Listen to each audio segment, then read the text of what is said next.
Siema, dzień dobry, witam. Bartek z tej strony, kanał Coffee Doctor, jak zawsze w sobotę. Witam na kolejnym filmie Picobaristo. Dzisiaj błąd zgłaszany przez klienta E03 na przemian z E04. Te błędy świadczą o problemach z czujnikami zaparzacza, z czujnikami napędu i ten film dzisiaj będzie o tym, jak rozebrać, jak złożyć ten napęd poprawnie, jak go przesmarować w ekspresach Saeco. To jest właściwie uniwersalne. No a przy okazji sprawdzimy, bo ja mam pewne podejrzenia, co te błędy powoduje. Także zapraszam na dzisiejszy film.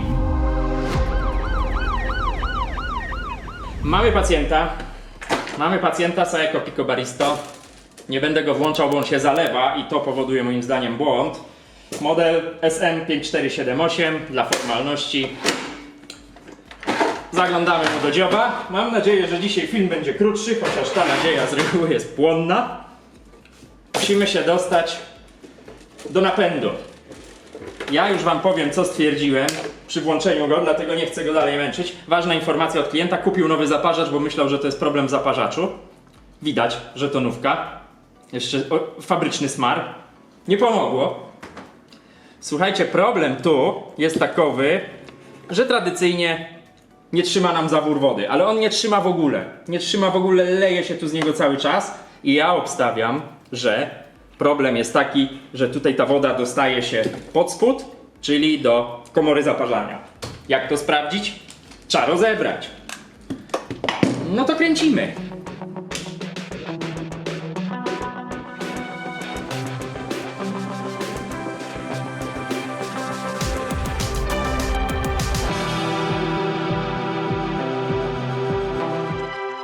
Widać tu po zaworze, że tutaj się działo zło. Nie jest może tragicznie porośnięty, bo on nie przepuszcza na uszczelniaczach, jak to bywa w nowych Philipsach, tylko po prostu się nie domyka. I to jest jego problem. Więc kolejny krok, oczywiście wykręcamy zawór.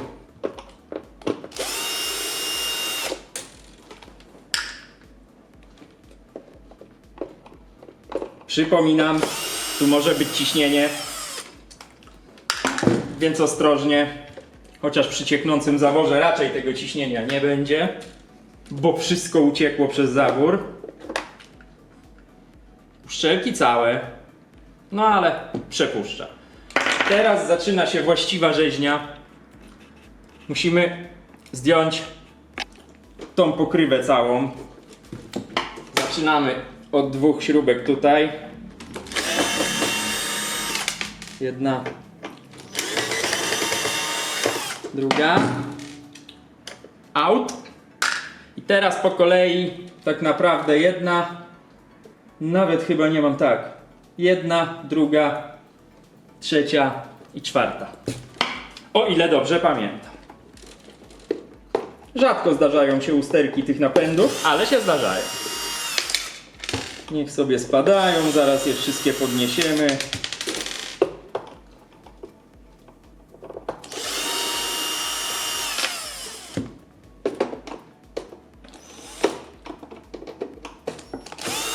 Wygląda na to, że to wszystko. Pozbierajmy.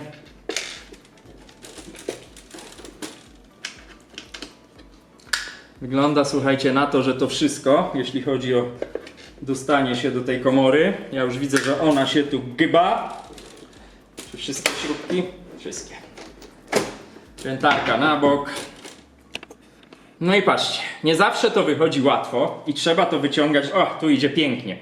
Trzeba to wyciągać delikatnie, bo w niektórych modelach, i tego nie pamiętam, dlatego zawsze robię to delikatnie, tu od spodu jest czujnik podklejony. Nie w tym raczej, ale w niektórych tak jest. Wyciągamy to powoli, bo pamiętajcie, ja wiem, jak to złożyć. Natomiast jak nie wiecie, jak to złożyć, to dobrze by było, jakby wam się to nie rozpadło. Czy mi się to uda? Tu się tradycyjnie zaczepia o młynek i właśnie tego się bałem, że będziemy musieli wyciągnąć młynek. Ale może nie. Może nie, a może jednak tak. Bo ewidentnie blokuje się na młynku. Może jakbyśmy spróbowali najpierw górę wyciągnąć. No ni cholery nie będzie. O, już mi wypadło koło, czyli już się nie muszę z tym cackać. Tu się jeszcze gdzieś blokuje. No i co, słuchajcie, można ten młynek spróbować wcisnąć, czego nie zalecam. Ściągamy górę. Nie ma lekko, słuchajcie.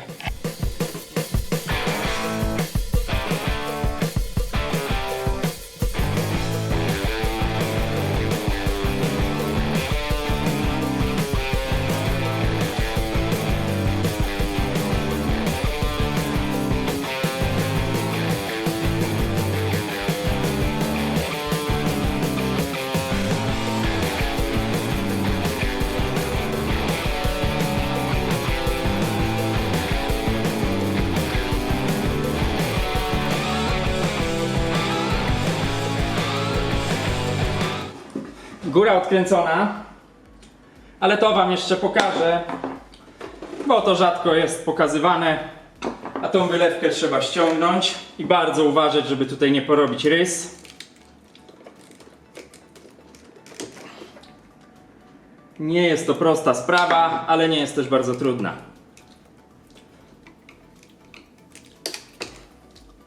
Trzeba to robić po prostu delikatnie, pomału.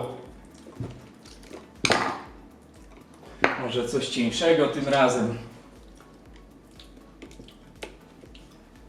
To jest zawsze sklejone.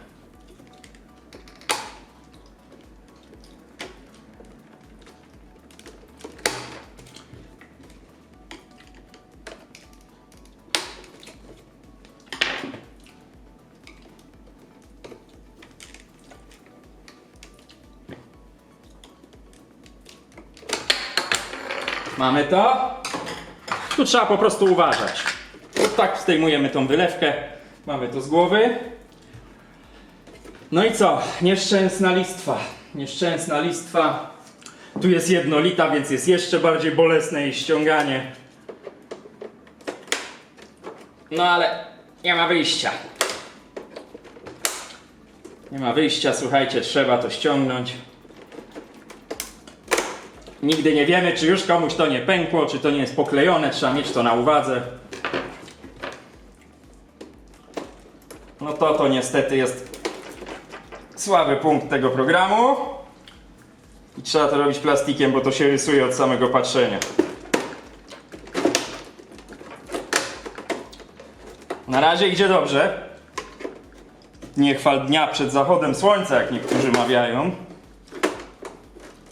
Ale jest nadzieja, że nam to nie pęknie.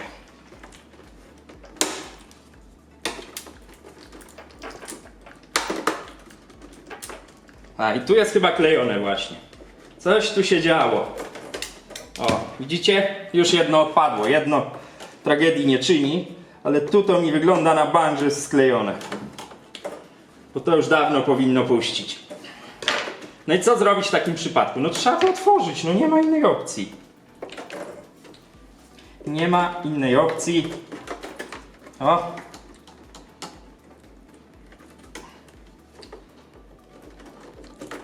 Taka to zabawa, widzicie? Tu jest klejem posmarowane.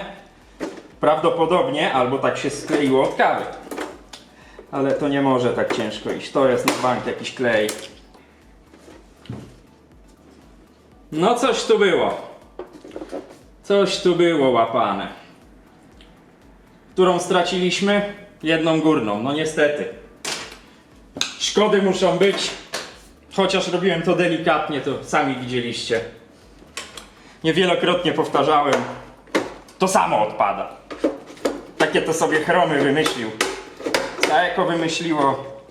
Jeszcze śrubka, bo zaraz połamiesz. No i co zrobić? Trzeba walczyć.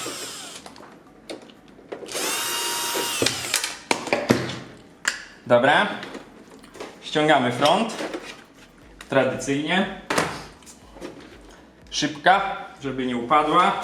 Szybka tak zwana plastikowa. Tu mamy ekran z dwoma przewodami. Jedna wtyczka. Wyciągamy, którą już nieraz widzieliście, blokadę. Wyciągamy ekran i nie zapominamy, nie szarpiemy, bo tu jeszcze jest do wypięcia taśma. O ta! One raczej nie siedzą mocno, więc powinny delikatnie wam wyjść. Tym sposobem uwolniliśmy obudowę. I tak byśmy tu zaglądali, więc mamy 2 pieczenie na jednym ogniu. Jeszcze tu wkręt z takim plasticzkiem antywibracyjnym, który ma to trzymać tu elastycznie. Wyjmijmy od razu ten plasticzek, żeby nam nie zginął. No i co? I chyba już powinno pójść do góry. Normalka, osłonka.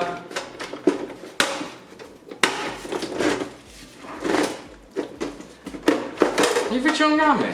Coś tu jeszcze, trzyma blokada młynka. I już tradycyjnie, to już widzieliście wielokrotnie. Odpinamy czujnik wody, odpinamy wężyk. Góra zdjęta.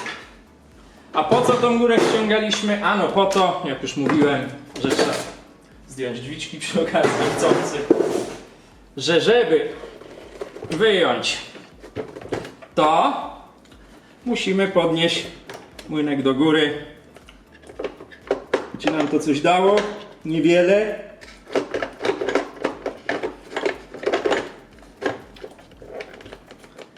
Czego to się tak blokuje, ktoś mi powie?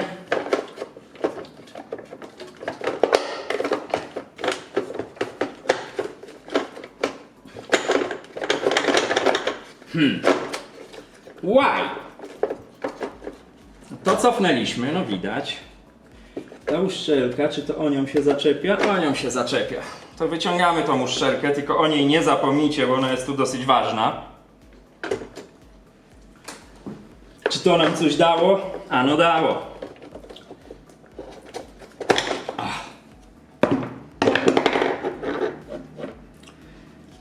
To jest ta płyta, ją na bok. No i oglądamy, co tu się dzieje. I tu słuchajcie, wiele się nie dzieje, ale jednak. Ja już widzę koło napędowe. Tu oczywiście syf. No ale to do tego użytkownik nie ma dostępu. Przyjrzyjcie się, jak to wygląda. Ja może włożę to koło.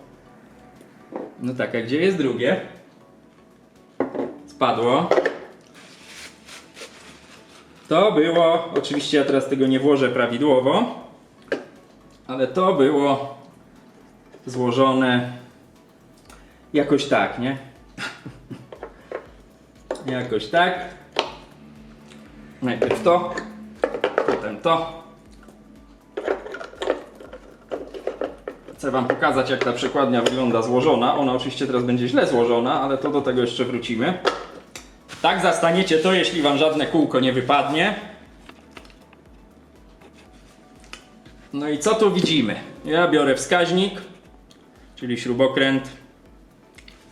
Niby tu nie ma śladów wody, no ale ten ekspres musicie pamiętać, że u mnie postał. Jeszcze ciekawą rzecz znalazłem w tacce. Ciekawe. On u mnie postał, on wysechł dobrze. Natomiast widać na silniku rdze. Wskaźnik miałem sobie wziąć. Widać na silniku rdze, czyli gdzieś tu woda się lała. Tu widać zacieki.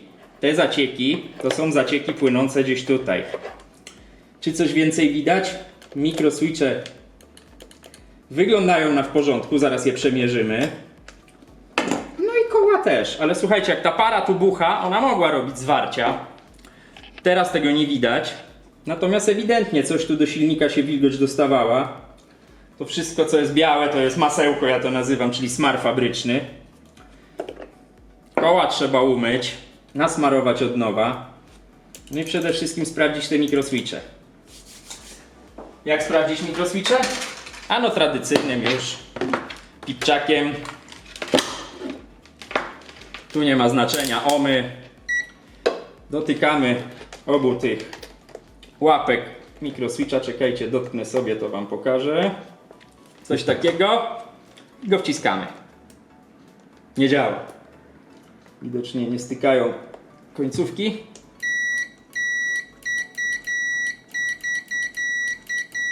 Ewidentnie działa. No to teraz drugi.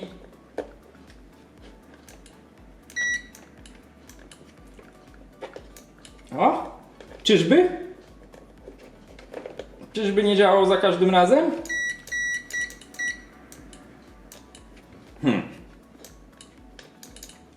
Bardziej to jest problem z tym, że źle celuję elektrodami, końcówkami miernika, niż on jest uszkodzony, ale kto wie. I jeszcze raz.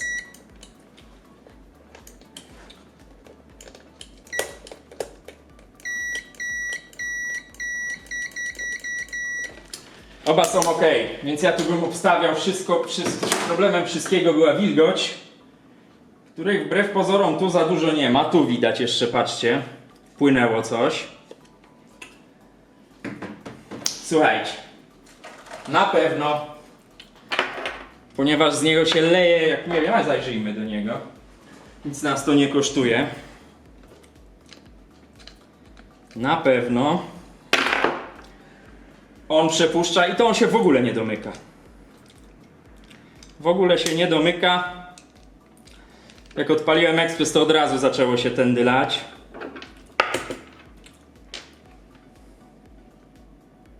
Wiecie, one wszystkie wyglądają zawsze tak samo, więc to jest zawsze... Czy to A, on ma uszkodzony grzybek.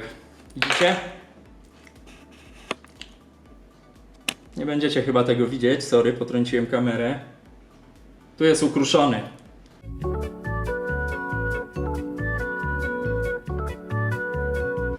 Chyba to trochę widać, widzicie?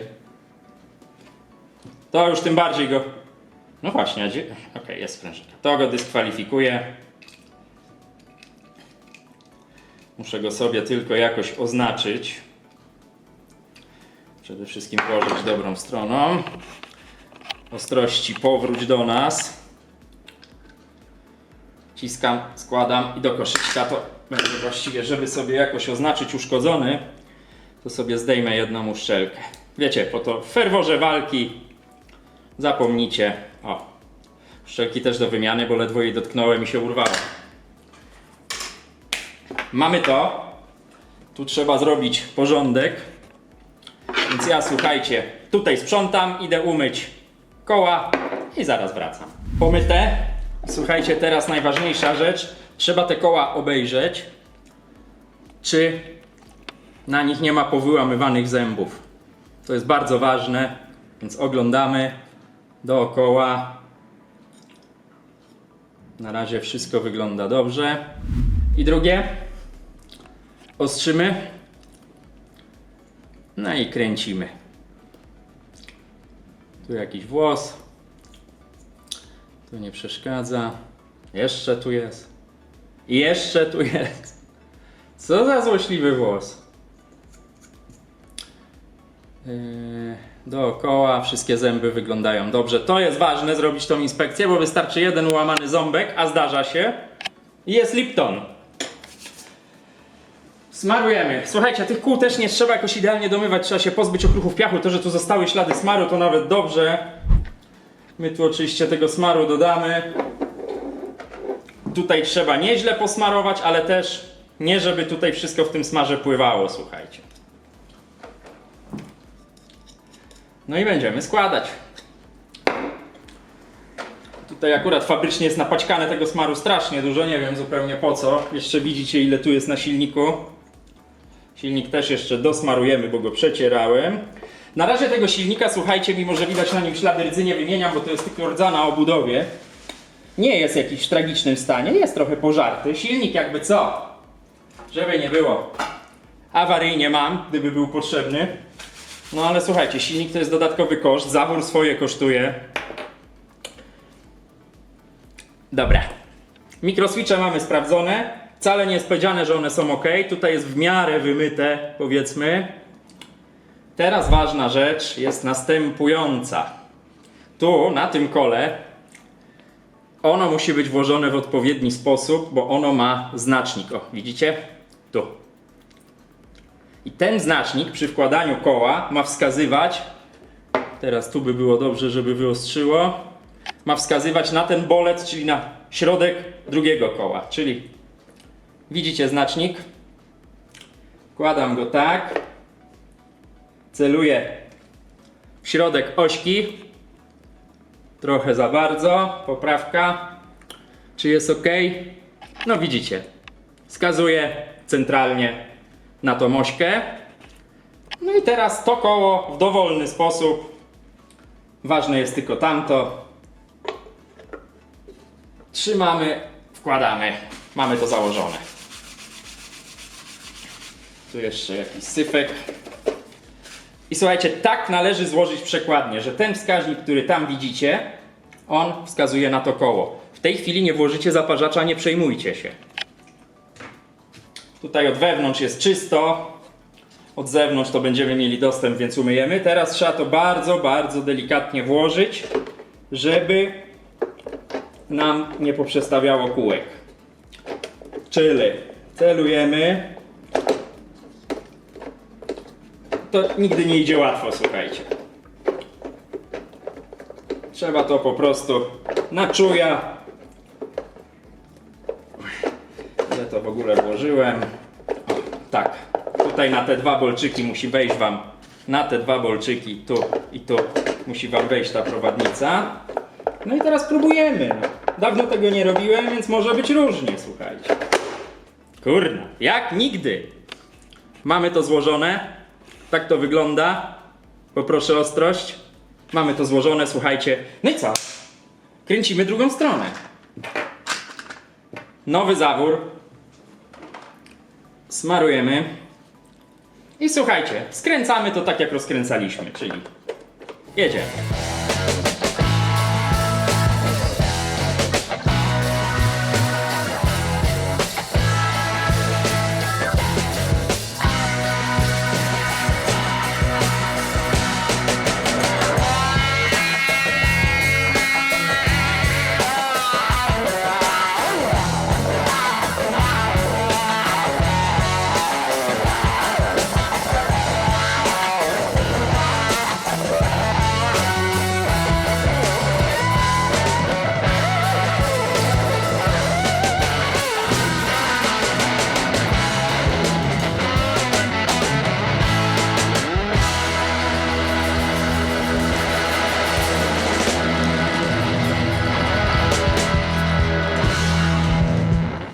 Skręcone. Skręciłem już komplet. I tak to wszystko będzie szło do mycia. Nie zapominamy o tej gumie, którą wyjąłem. Ona jest tu pod młynkiem, która wychodzi tu, ma doszczelnić wysypkę. I nie wiem właśnie, czy nie na tym polega problem w, słuchajcie, brakuje mi słowa, Philipsach Latego, że ta wysypka nie ma takiej gumy. Z tego co pamiętam nie ma. Tu jednak to jest jakaś amortyzacja. Lepsza lub gorsza, ale jest. Trzeba ją tu wcisnąć, a ona wejść nie chce. Młynek na bok. Ona tutaj wchodzi na wcisk, na tą wargę taką. No i trzeba to zrobić dobrze. Raz, a dobrze. O, wyszła, widać, wyszła. Wkładamy młynek. Najlepiej od razu dobrze. Pamiętajcie o tej gumie tutaj, o której już nieraz mówiłem.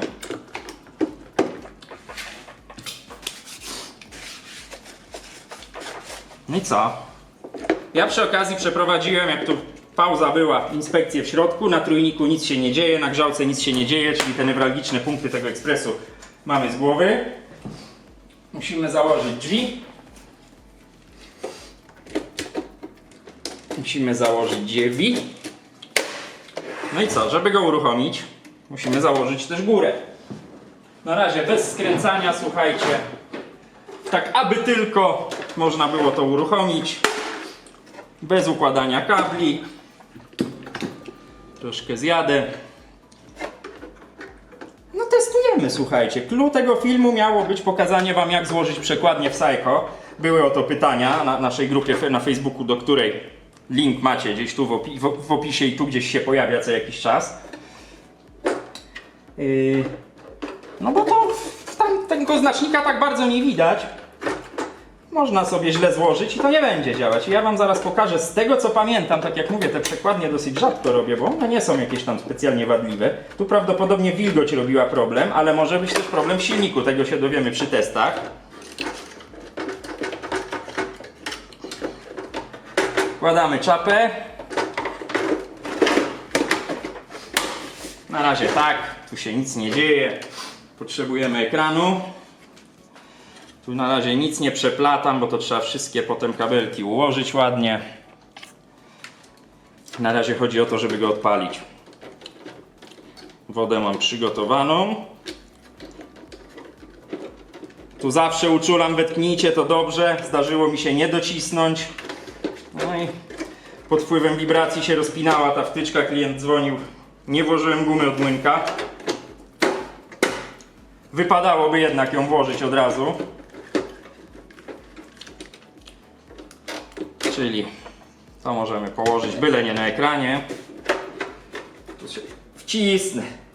Nie ma problemu, słuchajcie. Włóżmy od razu, bo potem położymy ją gdzieś na boku, a nie ma nic gorszego dla serwisanta niż po skręceniu już ekspresu na gotowo znaleźć tą gumę obok ekspresu, a ona musi być. O, już się poharatał. Życie. Krew się leje. Krew, pot i łzy te naprawy, słuchajcie. Krew, pot i łzy. To może sobie tak wisieć, ale dla bezpieczeństwa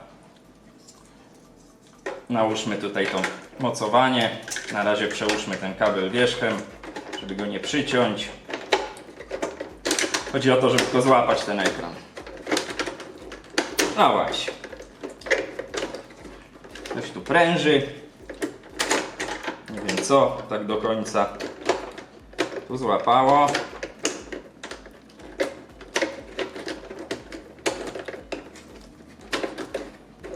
Jako tako się trzyma. O to chodzi.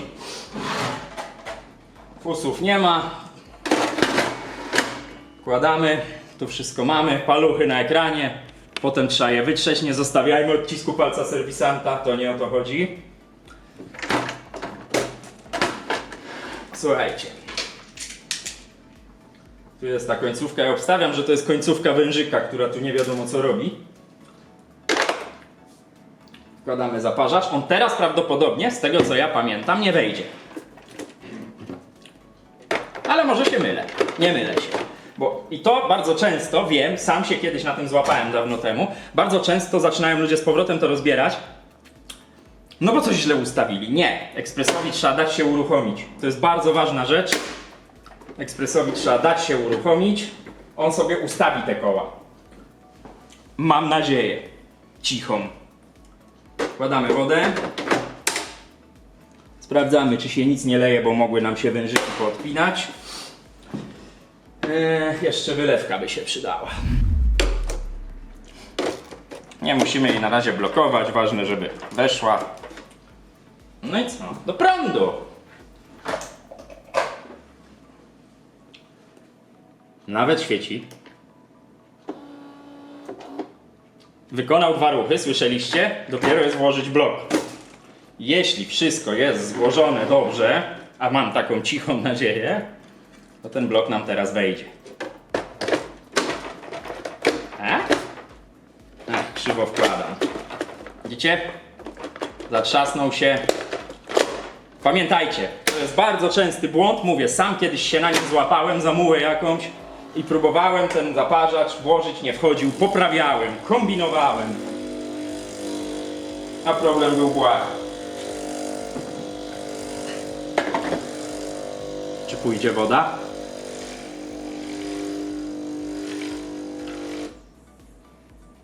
Przepraszam, gdzie jest woda?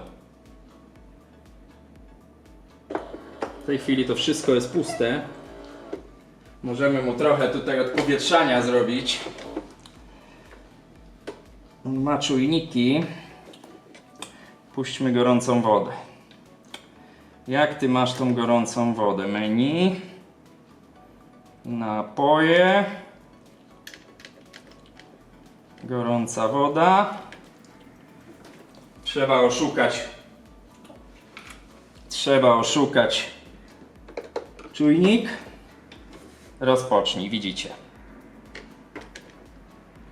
Teraz będzie się nagrzewał.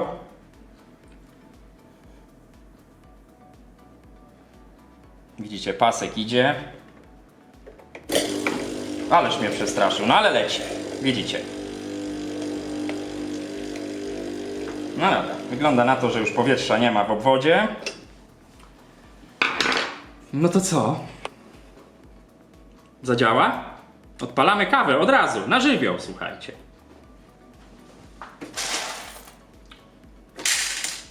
Nie ma się co.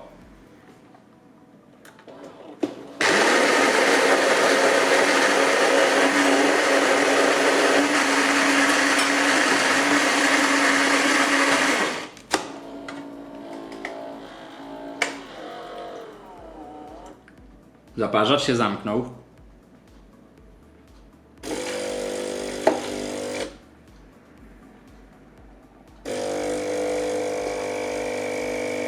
Brawo! Jest! To jest, powiem wam, robię tych ekspresów bardzo dużo. I to jest... Zawsze jest radość, jak się uda. A najlepsze naprawy to są jakieś tragiczne. Nic wam nie idzie i w końcu naprawicie. I ja to zawsze mówię i chyba nie tylko ja. Każda naprawa jest świetna, jak się uda. Jak się nie uda, jest gorzej. Zobaczcie, jaką kawę zaparzył. No i co, słuchajcie. Ten błąd prawdopodobnie był przez cieknący zawór wody. Zaparowywały te switche, robiły się zwarcia, a te switche, jak w nieodpowiednich momentach dają impulsy, no, zaczynają przewodzić, to głupieje. Ja oczywiście muszę na tym ekspresie, nie mam co prawda do niego dzbanka, ale pospieniać mleko, pokombinować, powyłączać go, powłączać, żeby dobrze sprawdzić, dać mu zaparować. No nie wiem, zróbmy teraz przykładowo cappuccino, czyli blokujemy drugi. Gdzie tu jest cappuccino? Tu. Mam nadzieję, że mi nie zestrzeli wężyka. Połącz karawkę. Aha, karawka jest pewnie na 2 czujnikach. Na 2 bolcach. No to 2 śrubokręty. Otwórz dozownik, otworzyłem. Teorii. Chciałbym, żebyście coś widzieli.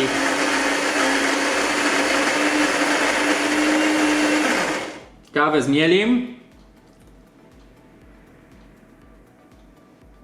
Czekamy, aż grzałka się nagrzeje. No i finito, słuchajcie. Testy to już stawiam sobie ekspres na bok.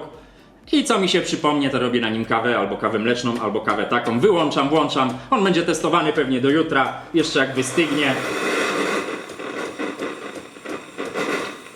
Grzałka się odpowietrzyła. Ha, ciepło! Dyskoteka. Zgadnijcie, czy mam wilgotno w firmie. Dobra. Będę tej pary. Mleko spienione, nazwijmy to.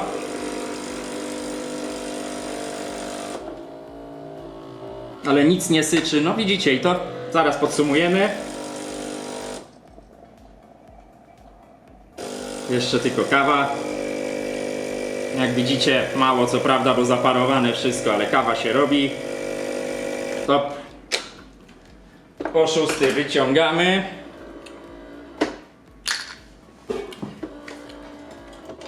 No i co, słuchajcie, działa. I pewnie będzie działał, bo to tak obstawiam. Tylko chodzi o to, widzicie, diagnostyka bywa różna. Często do mnie dzwonicie z pytaniami. Ja wam mogę podać opcję. Ja nie potrafię zdiagnozować ekspresu przez telefon i to jest tego typu przykład. E03 na przemian z E04 pojawiał się na ekranie. To jest błąd albo czujnika położenia napędu, albo czujnika tego wyżej, który jest wciskany. Pokażę wam. Jest wciskany przez ten dzyndzel po włożeniu zaparzacza. Zaparzacz po tym wykminia, że jest włożony. O, jak wkładam, to się wciska ten czujnik. I z drzwiami. I teraz wszystko jest gotowe do pracy. Ekspres na testy. Ja powoli kończę. Przypominam o subskrypcji kanału. Przypominam o partnerze kanału www.nord.pl. Naprawiaj, nie wyrzucaj. Inicjatywa. Zapraszam. Części, filmy instruktażowe. Zapraszam. Przypominam o grupie na Facebooku. Tam zadajemy pytania. Słuchajcie, tam na pewno uzyskacie pomoc. Także zasubskrybujcie. Miłego dnia wam życzę. Smacznej kawusi. Trzymajcie się, pozdrawiam, mówił do was Bartek, trzymajcie się, cześć.